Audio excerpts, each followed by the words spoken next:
মক্কা ইসমাইল আলাইহিসসালামের বংশ ও জাহিলিয়াতের সূচনা। একটি নির্জন উপত্যকা, চারপাশে পাহাড়, না ছিল শহর না ছিল সভ্যতা। সেখানেই শুরু হয়েছিল ইতিহাসের এক মহান অধ্যায়, মক্কা। আর সেই ইতিহাসের প্রথম অধ্যায় মা হাজেরা আলাইহিসসালাম এবং তার শিশু সন্তান হজরত ইসমাইল আলাইহিসসালাম। মক্কায় প্রথম বসতি স্থাপন করেন মা হাজেরা আলাইহিসসালাম ও তার সন্তান হজরত ইসমাইল আলাইহিসসালাম।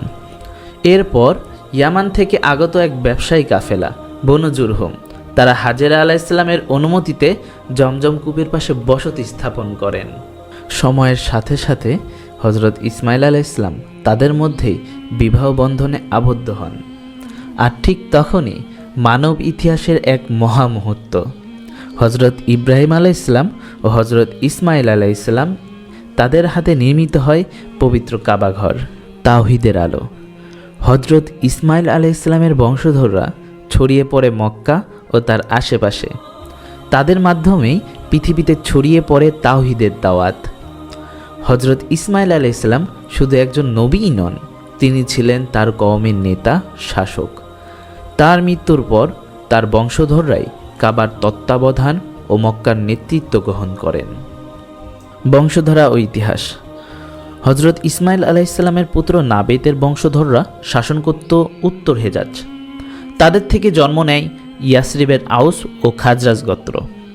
অন্যদিকে তার আরেক পুত্র কায়দারের বংশধররা মক্কায় বসবাস করত। এই বংশধারায় জন্ম নেন আদনান, আর তিনি রসুল সাল্লাল্লাহু আলাইহি সাল্লামের 21তম পূর্বপুরুষ। মক্কার মর্যাদা। মক্কা শুধু একটি শহর নয়, একে বলা হয় পৃথিবীর নাভিস্থল। কুরআনে এর নাম উম্মুল কোরা, অর্থাৎ সমস্ত জনপদের মূল। মক্কা নামের অর্থ ধ্বংসকারী, কারণ এখানে কোনো জুলুম টিকে থাকতে পারে না। যেই জুলুম করেছে সেই ধ্বংস হয়েছে। আব্রাহার ঘটনা। ইতিহাস সাক্ষী, ইয়ামানের খ্রিস্টান শাসক আব্রাহা যখন কাবা ধ্বংস করতে আসে, আল্লাহ নিজেই তাকে ধ্বংস করেন। এই ঘটনা শুধু শাস্তি ছিল না, এটা ছিল শেষ নবী হজরত মুহাম্মদ সাল্লাল্লাহু আলাইহি সাল্লামের আগমনের পূর্বাভাস। মক্কার নেতৃত্বের পরিবর্তন। সময়ের সাথে সাথে মক্কার নেতৃত্ব বদলাতে থাকে। প্রথমে বনু জুরহুম, তারপর বনু খুজা, অবশেষে কুরাইশ।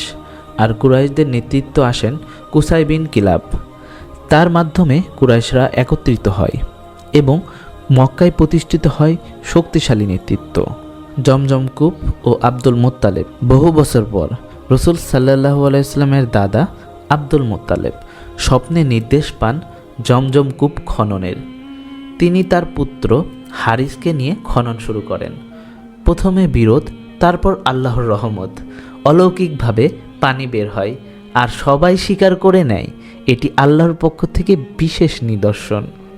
এরপর থেকে হাজিদের পানি পান করানো ও আপ্যায়নের দায়িত্ব স্থায়ীভাবে চলে যায় বনু হাশেমের হাতে। শিরকের সূচনা। কিন্তু সময়ের সাথে সাথে মানুষ ভুলে যেতে শুরু করে সত্য। দীর্ঘদিন কোনো নবী না আসায় শয়তান তার কাজ শুরু করে। একজন মানুষকে ব্যবহার করে, তার নাম হচ্ছে আমর বিন লুহাই। তিনি ছিলেন সম্মানিত ধার্মিক, কিন্তু তিনি প্রথম মক্কায় মূর্তি পূজার সূচনা করেন। শাম থেকে এনে হুবাল নামক মূর্তি স্থাপন করেন কাবার ভেতরে। শিরকের বিস্তার। এরপর একটির পর একটি মূর্তি, লাত, উজ্জা, মানাত, আরও ধীরে ধীরে তাওহীদের ভূমি মক্কা পরিণত হয় শিরকের কেন্দ্রবিন্দুতে। মানুষ মূর্তির সামনে মাথা নত করে, তাদের কাছে প্রার্থনা করে, তাদেরকে আল্লাহর কাছে পৌঁছানোর মাধ্যম মনে করে। তারা তাওয়াফ করত, কিন্তু আল্লাহর জন্য না। কুরবানি দিত, কিন্তু মূর্তির নামে। ভাগ্য নির্ধারণ করত তীর দিয়ে, নক্ষত্র, পাখি সব কিছু দিয়ে সিদ্ধান্ত নিত। এভাবেই ইব্রাহিম আলাইহিসসালামের নির্মল তাওহীদের দিন ধীরে ধীরে বিকৃত হয়ে যায়, আর পৃথিবী ডুবে যায় এক গভীর অন্ধকারে, যাকে বলা হয় জাহিলিয়াতের যুগ।